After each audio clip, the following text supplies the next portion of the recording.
Hopefully প্রথমে তো আশা থাকবে যেন ম্যাচ মাঠে গড়ায়, কারণ আমাদের জন্য অনেক ইম্পর্টেন্ট এটা।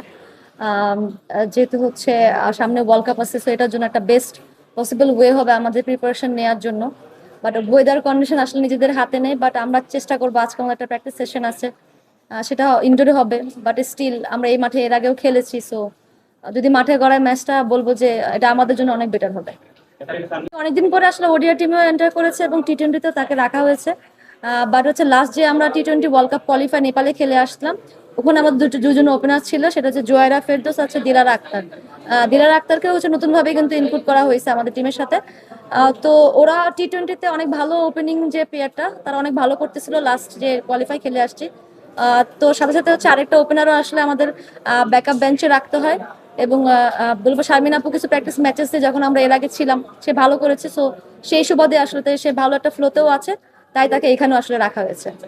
ভালো, দেখেন আমরা যেহেতু ওডিআই সিরিজ হেরে আসি, তার মানে তারা তো ডেফিনেটলি ভালো। বাট আমি সবসময় যেটা ফিল করি যে তাদের সাথে আসলে আমাদের দূরত্বটা বেশি না। দেখা যাচ্ছে যে প্রত্যেকটা ম্যাচে এরকম হয় যে 19-20 চলে।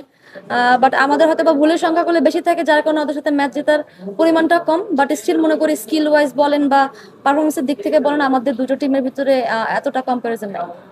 দেখেন, আমার কাছে মনে হয় না যে আমি একমাত্র ব্যক্তি যে যার একটা আসলে সিরিজ খারাপ যায়। আমার কাছে মনে হয়েছে যে সেকেন্ড ওডিআইটা যেটা ছিল, যে আমার কাছে মনে হচ্ছে আমি ওখানে থাকার চেষ্টা করছি, কারণ সেদিন আমরা অতটা আসলে পার্টনারশিপ বিল্ড আপ করতে পারছিলাম না। সেদিন একটা রিজন ছিল স্টে করার, বল সময় নেওয়ার একটা রিজন ছিল।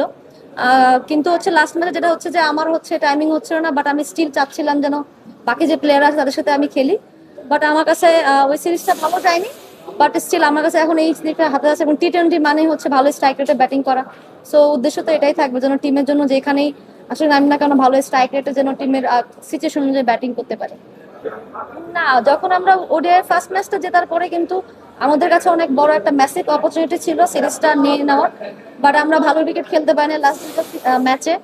সো সেদিক থেকে দেখেন, এটা আমাদের জন্য একটা আরেকটা অপরচুনিটি বলবো, যে দল হিসেবে কামব্যাক করার এবং ডেফিনেটলি নিজের দেশে খেলা, প্লাস হচ্ছে ওয়ার্ল্ড কাপের আগে সিরিজ ভেরি ইম্পর্টেন্ট আমাদের জন্য। কারণ আমাদের টিম হিসেবে আসলে আমরা কতটুকু প্রিপেয়ার ওয়ার্ল্ড কাপের জন্য, সেটা জানার জন্য আসলে এই ম্যাচগুলো আসলে হওয়াটা অনেক বেশি জরুরি। দেখুন, যখনই যারাই আসেন না কেন, যখন এরকম ভালো ভালো ইনিশিয়েটিভ গুলো নেন, তখন ভালো লাগে। কারণ দেখেন, মেয়েদের বলবো যে ফ্যাসিলিটি ওয়াইজ অনেক কিছু ইমপ্রুভ হয়েছে, যেমন খেলা বাড়তেছে। সেভাবে যদি মেয়েদের যদি ফিনান্সিয়ালি ভাবেও আসলে একটা ভালো একটা অবস্থানে আসে, আরো অনেক মেয়েরা আসলে অনেক বেশি ইন্সপায়ার হবে এই স্পোর্টটাকে আসলে প্রফেশনাল নেওয়ার জন্য। তখন একটা রিজন ছিল এর আগে যে টুর্নামেন্ট গুলো ছিল ডোমেস্টিকে, সেখানে তার একটা ভালো রেজাল্ট ছিল, ভালো পারফরমেন্স করেছিল। সেই দিক থেকে সিলেক্টর ওইভাবে চিন্তা করেছিলেন যে রিজার্ভ বেঞ্চে এরকম একটা প্লেয়ার রাখা উচিত। এবং বাট এবার হচ্ছে তাকে রাখা হয়নি, শারমিন সুলতানাকে রাখা হয়েছে। এটার পিছনে হয়তো বা সিলেক্টরে বলবো যে টিম ম্যানেজমেন্ট একটা প্ল্যান আছে ডেফিনেটলি। কারণ যাদেরকে আমরা এখন রেগুলার হয়তো বা টি-20 দেখতে পাবো অ্যাজ এ ওপেনিং প্লেয়ার হিসেবে, তারা যদি কেউ একটা ফল ডাউন করে, তাকে যেন একটা জেনুইন যেন একটা ওপেনার ব্যাকআপ বেঞ্চে থাকে, যাকে আসলে আমরা ট্রাই করতে পারবো এই সিরিজে।